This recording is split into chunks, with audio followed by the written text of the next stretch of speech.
All right, well, hey, everybody. My name is Kent. I'm lead pastor here at Epic. Everybody at all of our locations in and around the city, do me a favor, put your hands together. Help me welcome everybody who's with us today, yeah? Hey, love you guys. Glad you're at church. It's going to be a great day. Hey, I especially want to welcome everybody who's over at our brand new King of Prussia location. Yeah, today's their first day. Let's give it up for them. Big deal.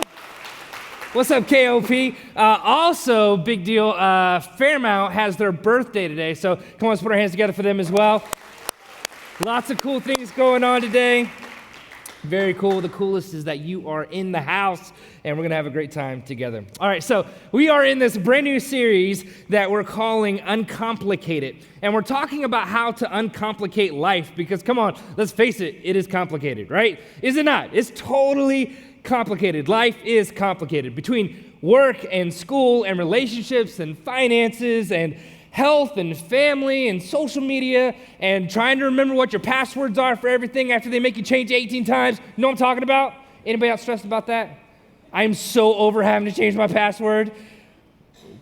Please, somebody fix this. Anyway, so yeah, life is complicated. I feel like I'm always having to make decisions, and the truth is that the decisions that we make day to day, they have for real consequences to our actual lives, right? And so because of that, here's what I know about you.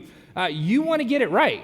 Like you want to get those decisions right because you care what happens in your life. And you don't want to get it wrong before you can get it right. You want to get it right the first time. You don't want to have to learn every single lesson the hard way. You want to be able to get it right the first time. And here's what I want you to know about us. We believe that you can. We really believe that you can. And so last week we introduced a question that if you'll ask it, I think could be a grid for you to run your decisions through, your opportunities through, your invitations through. And I think if you'll do that, it has the power to uncomplicate so many of the different complex parts of our lives. And it has the power to save you from the complications that will come as a result of making poor decisions over and over and over again. And so what is that question? Here it is. Here's the question we're talking about for the next several weeks. What's the wise thing for me to do? In fact, let's say that all of our locations together. Make sure you play along, KOP. All right, I know it's your first time, but you got this, all right? So everybody together, come on. What's the wise thing for me to do? Yeah, that's the question. Now, what's cool about this question is that it's so incredibly powerful. See, this question right here, this question has the potential to save you time, to save you money, to save you years, and for a lot of us, it could save us some tears. I mean, that's a good question. In fact, for many of us, think about this. Your greatest regret in life might not have happened if you would have been asking this question. Isn't that true? What's the wise thing to do, right? That spring break, that weekend, in that relationship, and in walking away from or toward that thing. Yeah, your greatest regret in life might not have happened if you'd been asking this question, what's the wise thing to do? And so last week we kind of teased this out and we looked at this question in from a few different perspectives. And so a more complete version of this question might go something like this. In light of my past experience, current circumstances, and future hopes and dreams, what's the wise thing for me to do? So in light of my past experiences, for example, in light of what happened the last time I called her back at 2 o'clock in the morning, what's the wise thing to do this time? In light of the fact of what happened last time I went there, or the last time I said no or said yes, like what's the wise thing to do this time, right? In light of the fact that I've had a problem in my past with that particular temptation or with alcohol or with, like, what's the wise thing, not necessarily for them, but what's the wise thing for me to do this time?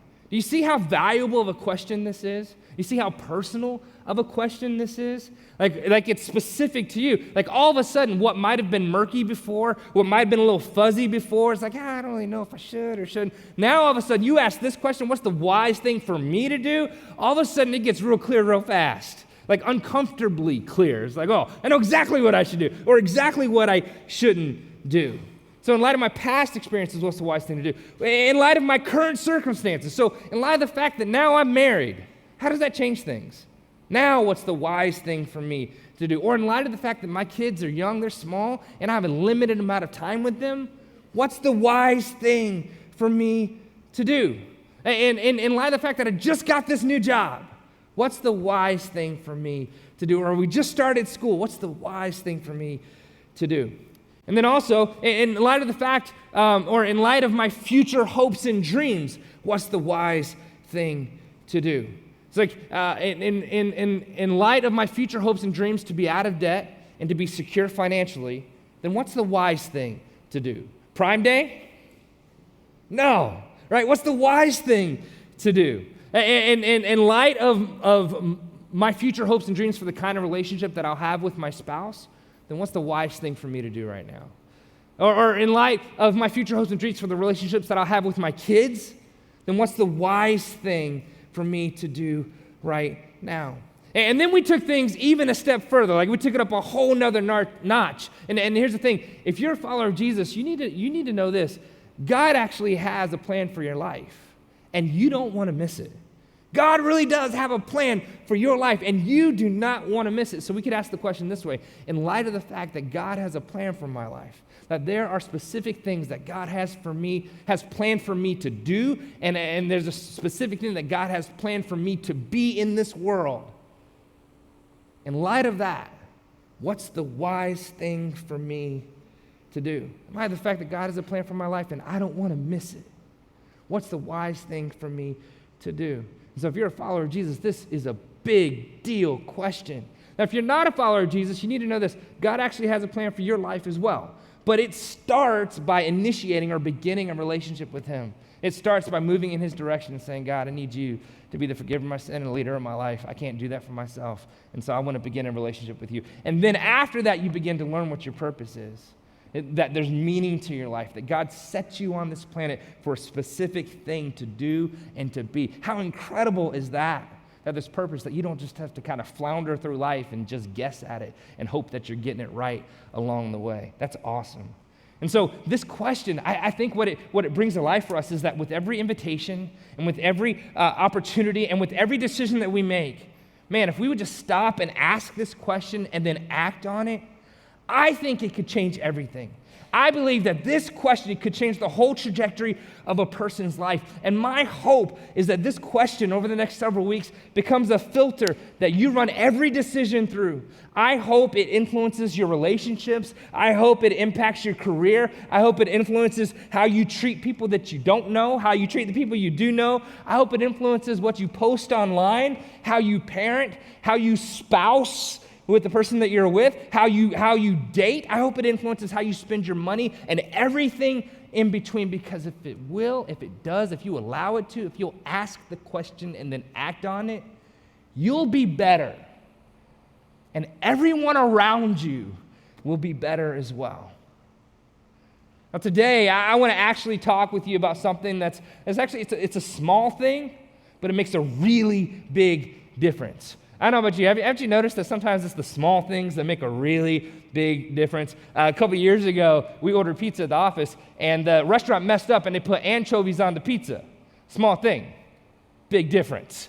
When they told me before, they said, hey, they messed up, they put anchovies on the pizza. I was like, no big deal. I remember thinking, like, how bad could it be? So bad. You have no idea. I don't know if you've ever had anchovies. So bad. I was like, this is from Satan. This is devil pizza is what this is. What is going on? Small thing, big difference. We're going to talk about something like that today, a small thing that can make a pretty big difference. I love being a pastor. I really do. Being a pastor, I think it's the coolest job. It's super unique. I think part of what I love about it is I feel like I have a front row seat to the story of so many people's lives. Like so many. As a pastor, I get to be part of so many incredible moments, like all the best moments, like graduations and weddings and the birth of a child. Like I get to be there for all those things and see those things and be part of that. It's awesome. But also as a pastor, there's a flip side to that coin. You also get to be part of some of the most difficult moments in a person's life, the hardest moments in a person's life, like the passing of a friend or a family member, right? It's just part of life. And some of those moments are like unavoidable. They're just going to happen, right? But there's some hard moments that could have been avoided. And I've sat across the desk, I've sat across the table, I've sat and spoken with people who I'm sitting there, I'm going to be honest, and I thought, man, like, you saw this coming. Like, I saw this coming. We all saw this coming. It's like, I'm really sorry that you lost your job, but you post every Friday how much you hate your boss. Like, how many times were you going to do that? Like, didn't you know this was going to happen? I kind of knew this was going to happen. I figured you were looking someplace else. Probably had a backup plan because you're just being all out there about this, you know? Or I'm really sorry that she left you, but you had a side chick. How did you think this was going to play out?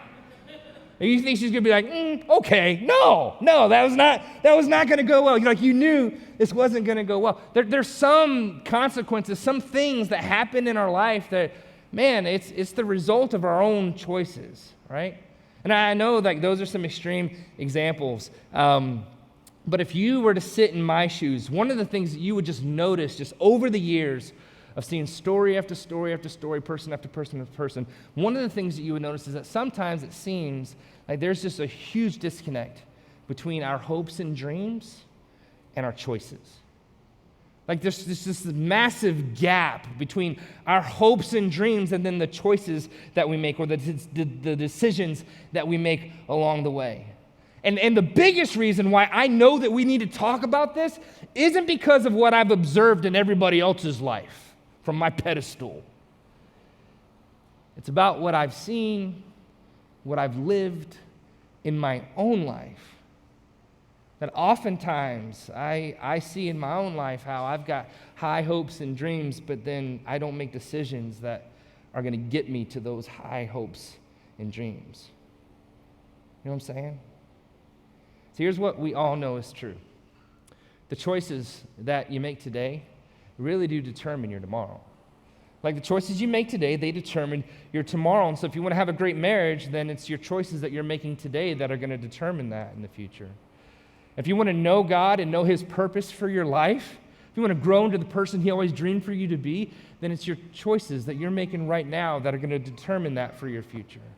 If you want your dating life to lead to something incredible, then it's your choices that you're making now that will determine that in the future. If you want your health to be something you can be proud of, then it's your choices that you start making now that will determine that for your future. It's true. Like across the board in every area of your life, it's your choices that determine your tomorrow. And listen, what's crazy about that is it doesn't matter so much what your intentions are. Because if your choices don't match up with your intentions, you are not going to get where you intended. And it doesn't even really matter how high your hopes are, because if your choices don't line up with your hopes, then you are not going to get what you hoped.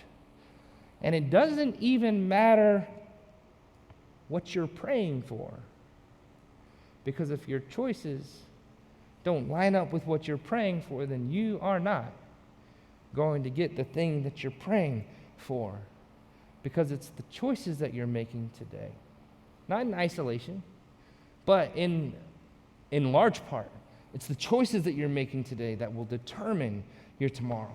And don't get me wrong, I'm not saying that there's anything wrong with praying grand prayers. We should be praying grand prayers. I'm not saying there's anything wrong with having high hopes. We should absolutely have high hopes. But here's the thing. Like, you can't pray grand prayers and have high hopes and then turn around and make low decisions and then wonder what went wrong. You just can't do that. It doesn't make sense, right? It's your choices, it's your decisions that will lead to your tomorrow. If you have high hopes for your marriage, then make the choices that would lead there. If you have high hopes for your future, then make the decisions that will lead there. Now, you hear me say that, and I know there's some of you that are sitting there like I would, and you're saying, easier said than done, Kent, right? Easier said than done. So really the question is, like, why does this seem to be so hard for us sometimes? Valid question. To answer that question, I want to point us to chapter 7 of the book of Proverbs. And it's a story here in chapter 7 of Proverbs that this man Solomon tells. And Solomon is the wisest man who ever lived other than Jesus. And in this story, we're gonna discover the answer to the question why this can be so hard, why we can have such high hopes and then turn around and make such low decisions. We're going to find the answer to that question. All right, so Proverbs chapter 7, like I said, Solomon, the wisest man who ever lived other than Jesus, is telling this story. And it's really interesting how he tells it, because he tells a story about himself watching a young man walk down a road from his house. Like, he's in the house looking through a window, and he sees this young man walking down the road. And what's interesting is that he realizes while this young man is walking down the road that he knows what's about to happen before it happens. You ever had a moment like that? Like, you ever see two cars in a parking lot pull out at the same time, and they don't see each other, and you're like, for a brief moment in space, you know the future? You know what I'm talking about? You're like, ooh, I know what's gonna happen. You kind of brace, and then, and they have the little accident, right? Or if you have children, have small children, or if you've ever been responsible to take care of small children, this happens like every 5-7 minutes. You know what I'm talking about? Like, you see them reaching for something or climbing on something or running toward each other, and you're just like, you know what's about to happen. That's what's going on here. Solomon sees this young man walking down the road, and he knows what's about to happen far before this young man has any clue what's about to happen. So Proverbs chapter 7, starting in verse number 6, here's what Solomon says. He says, "At the window of my house, I looked out through the lattice. I saw among the simple, I noticed among the young men, a youth who lacked judgment."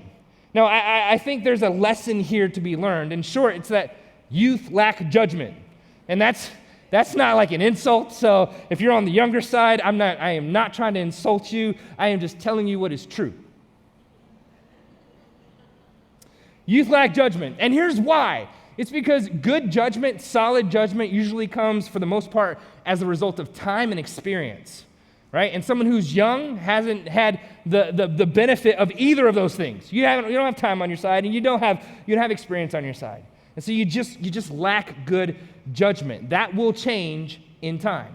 You'll get better and better with your judgment over time. Now, on top of that, the other thing that makes it maybe difficult for someone who's on the younger side to have good judgment is the fact that they're young. And fun fact, do you know that the part of your brain that's responsible for decision making is not fully developed until you're 25 years old? Can you believe that?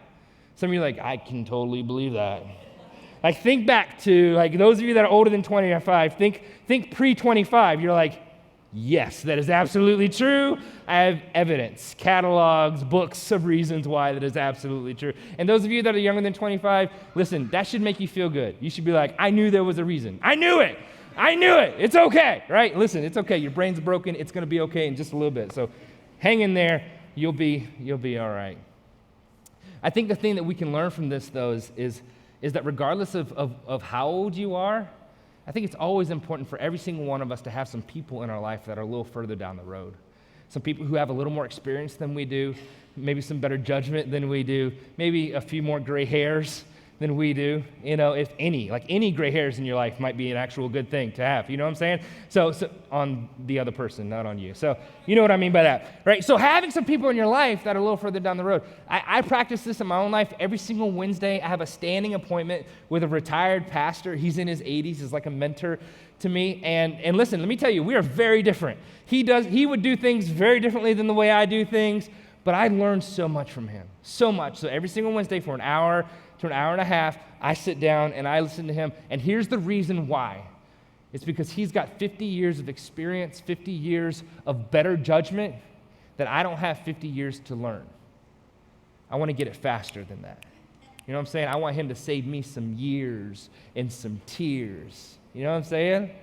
And so I invest in that. I make that time investment every single week. You should do the same. Anyway, Solomon sees this guy from his window, and he looks at him, and he's walking down this street. I want you to see what he says next. He, talking about the young man, was going down the street near her corner. Now, all of a sudden, there's a new character in this story. It's a her. It's a female. It's a she. And we don't know much about her except 2 words. Solomon tells us everything we need to know. She has her own corner. Now, there's like a handful of occupations where you need your own corner. None of them are good. They are not good occupations. And so this woman has her own corner. And I think it's interesting. He goes on here. He says, walking along in the direction of her house at twilight, as the day was fading, as the dark of night set in.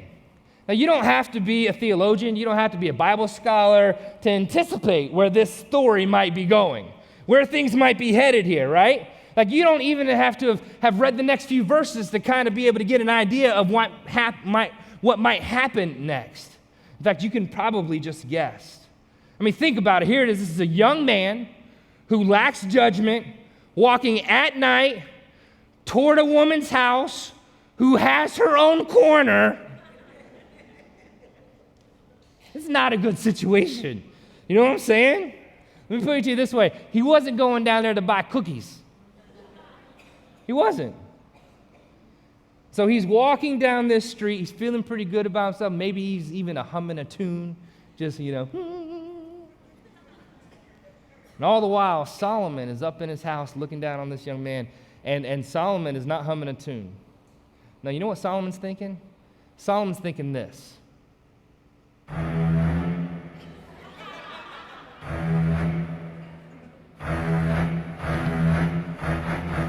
Solomon's like, no, this is not a good situation. This is trouble. This is Jaws. This is shark blood in the water. Not a good thing. You need to run. You need to get away. Something bad's about to happen. And there's this huge contrast between what this young, not good judgment having man thinks is about to happen and what this older, wiser man knows is about to happen.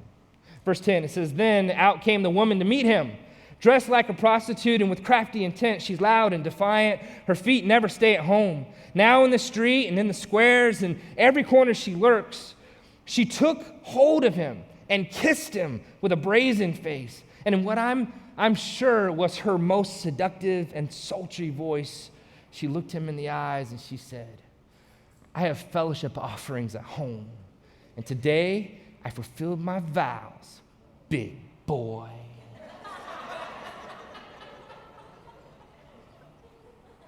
Which makes no sense to us. We're like, what? What does that even mean? Now, we don't know what it means, but he knew exactly what she was saying. She was saying two things. Number one, she was saying, look, I don't need your money. I need you. Number two, she was saying, look, I just got back from church, and I got all my sins forgiven. My sin bucket is empty.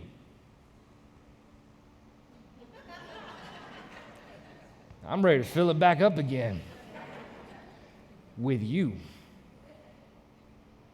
Look what she says next, verse 15. And so I came out to meet you. I looked for you, and I have found you. Can you imagine what he's thinking? Oh my goodness.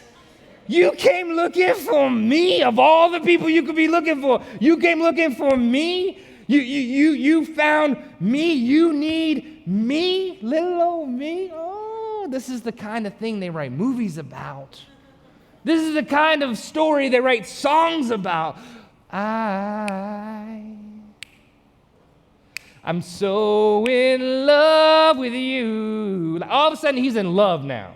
Just because she's like, I think I like you. He's like, yeah, let's do this. He's in love. And the woman continues. Look what she says, verse 16. I have covered my bed with colored linens from Egypt. She's like, boy, I got the good sheets on. It's like, oh, she got the good sheets on. She goes on, I have perfumed my bed with myrrh, aloes, and cinnamon. She's like, I sprayed it down with Febreze. You know what's about to go down when you sprayed the bed down with Febreze. Ooh. Like in my house, it's like if I walk in the bedroom with mouthwash, Tiffany's like, what? TMI? Too much information? Is that a little too personal? You're like, you're a pastor. I got 3 kids. They didn't just show up. There was a whole process involved. And in my house, it starts with mouthwash. I don't know how it starts for you, but in my house, fight that gingivitis first. And then some of you will stop and get some mouthwash on the way home. You're like, I had no idea that was the secret. Verse 18, she says to him, come, let's drink deep of love till morning. Let's enjoy ourselves with love. You know what he's thinking now? Let's get it on, baby. Right? Look what she says next. She drops a bomb. My husband is not home. What? My husband's not home. You have a husband? You're married? You should have led with that information. Are you serious? You have a husband? She goes on like it's not a big deal. My husband is not home. He has gone on a long journey. He took his purse. The first time I read that, I was like, that might explain their marital issues. He took his purse filled with money and will not be home till full moon. In other words, he's going to be gone a long time. You don't have to worry about leaving. You can just stay overnight. Verse 21, with persuasive words, she led him what? Astray. She seduced him with her smooth talk. And this is his moment. This is his opportunity. How's he going to respond now that he knows what's really going down? Verse 22. All at once, he followed her. It's like, really, dude? You were just like, yes. All at once, he followed. He didn't even hesitate. I wonder what was going through his mind in that moment. I wonder what he was thinking in that moment. I wonder what justifications went through his mind in that moment. She's obviously not happy in her marriage. Like he must not, whoever he is, he must not love her the way that she needs to be loved. Certainly doesn't love her the way I could love her, now that we've known each other for 5 minutes. She probably never should have married him in the first place. It was probably a big mistake. I think what we have is real. I think this could be it. I mean, we have so much in common. I was on this street, she was on this street. I've never felt this way about anyone. I've never fallen so hard, so fast for someone as I have for her. It just feels right. I think this is meant to be. We're meant to be together. I mean, you can't say no to love. In fact, this could be the beginning of something special. But the older, wiser man watching from his window, which is totally creepy, didn't see it as something special. I want you to see how Solomon, the wisest man who ever lived other than Jesus, describes this. He says this, all at once he followed her, like an ox going to the slaughter, like a deer stepping into a noose, till an arrow pierces his liver, like a bird darting into a snare, little knowing it will cost him his life. I read that and I was like, really, Solomon?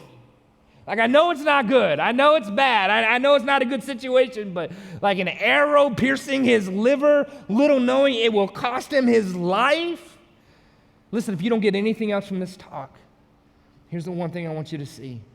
This young man thinks that this was just a date. Solomon thought it would cost him his life, and one of them was the wisest man who ever lived other than Jesus. This young man thought that this was a love story.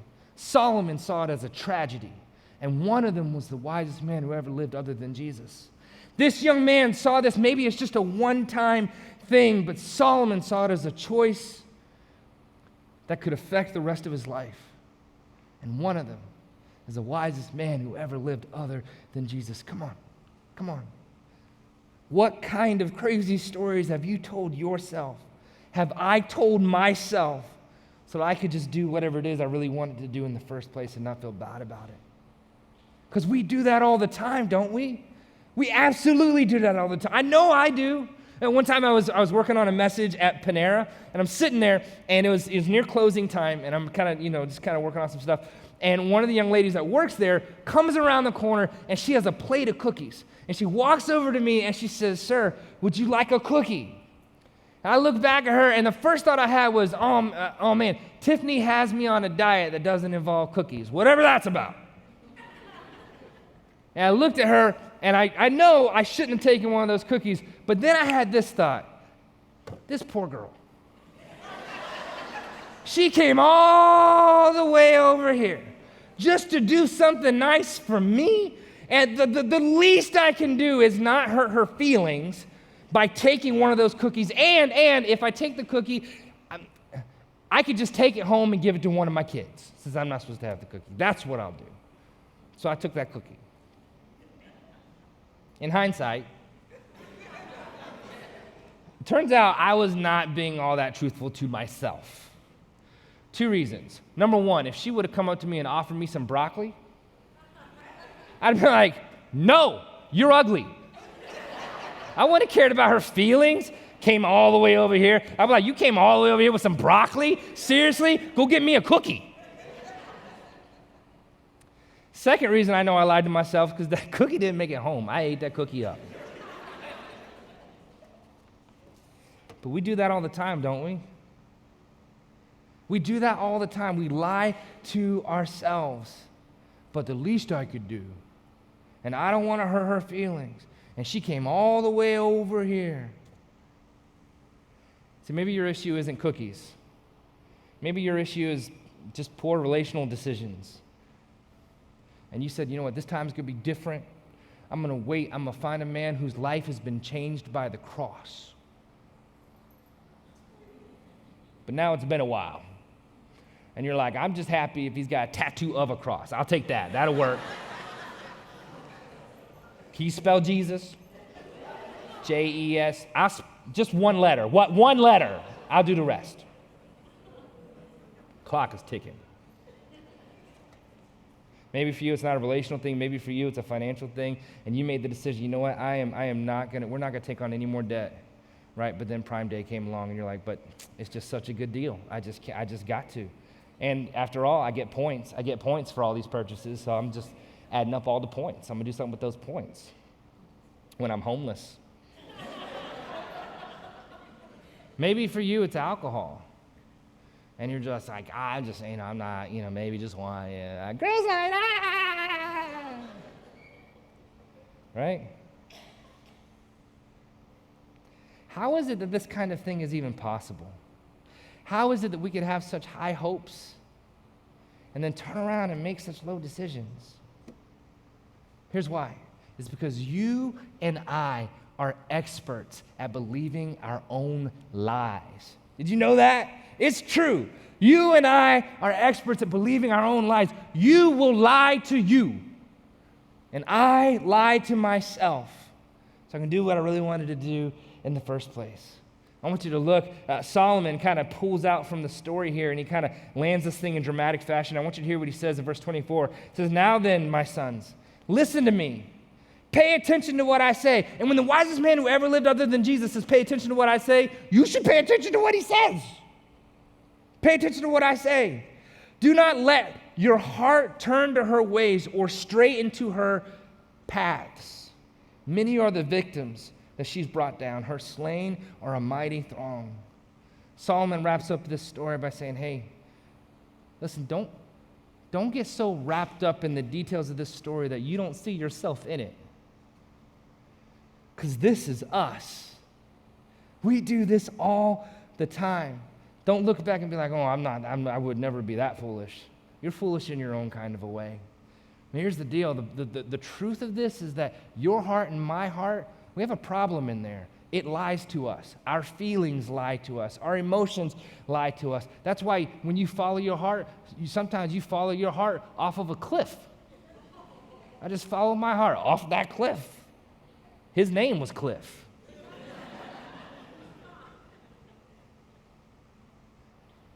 Your heart will lie to you. Jeremiah 17 verse 9 says, the heart is deceitful above all things and beyond cure. He's like, hey, you need to know this about yourself. Like that heart, your emotions, that thing, it's deceitful. It's going to lie to you. And it's terminal. Like it's always going to be there. So you need to always be aware of that. Your heart's going to lie to you. And did you notice what he said? He says, hey, this thing, in Proverbs 7, verse 25, he says, do not let your heart turn to her ways or stray into her paths. He's saying, hey, this thing that you think is a one-time decision, a one-time moment, it's not a one-time thing. It's a path. It's leading somewhere. It's going to take you someplace that you don't want to go. You think it's just in the moment, but it's not. No, the truth is this. It's the decisions that you make today that determine the direction and the quality of your life tomorrow. It doesn't matter how bad you want to go to New York. You get on 95 going south, you're going to Baltimore, baby. Do you know what I'm saying? You're going to be so disappointed when you get to Baltimore. No offense if you're from Baltimore, but it's just not New York. And so knowing that, let's land the plane. Knowing that about yourself, that you're an expert at believing your own lies. Knowing that it's your choices that you make, not your intentions, that determine the direction and quality of your life tomorrow. Knowing all that about yourself, what does that mean? What should you do? Here's what I think you should do. I think you should be willing. Whenever you ask the question, what's the wise thing to do? In light of my past experience, current circumstances, future hopes and dreams, what's the wise thing to do? When you ask the question, I think you have to be willing to follow it up with this. What's the wise thing for me to do, really? Like to just pause and say, am I telling myself the truth? Am I being completely honest with myself? What's the wise thing for me to do, really? Like, what's the real reason I'm doing this? Is it because I want other people to think I'm somebody? Is it because I'm lonely, or because I feel like I'm ugly, or because I want to prove something to somebody? Is it because I'm being selfish or jealous or angry, or because I'm addicted, or because I'm afraid? What's the real reason? Am I telling myself the truth? What's the wise thing for me to do, really? And gang, I think whenever you finally just tell yourself the truth and realize that the decisions that you make aren't isolated incidents, but they are, in fact, the beginning of a path, I think that's when those lies all of a sudden start to lose their power over you. And then maybe, just maybe, you can begin to experience the promise of the Scripture, which is that then you'll know the truth, and the truth will set you free. Aren't you tired of being a slave to your own lies? Aren't you tired of being a slave to whatever path? Wouldn't it be great if you could finally, fully, truly, really be free? Gang, it starts by telling yourself the truth. When you ask yourself the question, what's the wise thing to do? You got to be willing to make sure that you're telling yourself the truth. Listen, and it's not always about choosing between what's right and what's wrong, what's good and what's bad. Sometimes it's the choice between good and best, or good and better. Should I take that job or not take that job? Should I move or not move? Sometimes it's the choice between good and better. And so you have to ask yourself, am I telling myself the truth? And if at the end of the day, if you're wondering, if you're like, all right, okay, Kent, but how? How do I make sure that I'm telling myself the truth? Here it is. How? Here's how. Make sure that you move toward and not away from people and places of truth. Make sure that you're moving toward and not away from people and places of truth, because when you're tempted to lie to yourself, you don't move toward truth, you move away from it. Isn't that true? All of a sudden you lose their phone number. All of a sudden you don't reply to their text. All of a sudden it's like they can't get a hold of you because you know they love you enough to say something. Make sure that you move toward and not away from people and places of truth. What are people of truth? People in your life group? People that are going to point you in a better direction? People in your life that are a little further down the road than you? People who have a relationship with God and love God with their whole heart, and you know they're going to point you in that kind of a direction? Those are people of truth. Places of truth, places like this.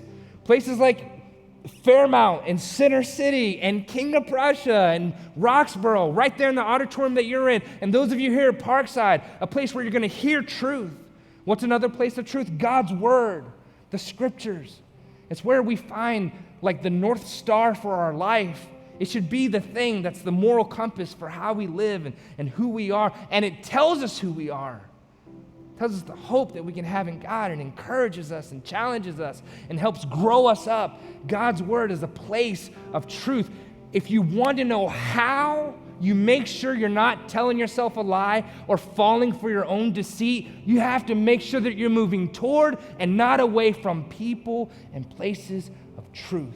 I'm telling you, if you do that, that's a good day.